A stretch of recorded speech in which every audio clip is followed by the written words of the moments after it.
कहाँ गइलू भइलू ईद के तू जान हो ई सब वही करावत रे कि ढेर दिन भइल पता न लगे जान हो कि कहाँ गइलू भइलू ईद के तू जान हो कि अब हमारा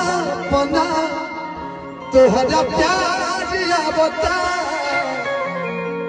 कि अब हमारा पना तोहरा प्यार बता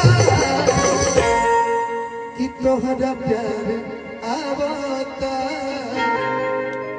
कि केहू कमी पूरा करता कि केहू कमी पूरा करता सब फूल ना तोहरा आवता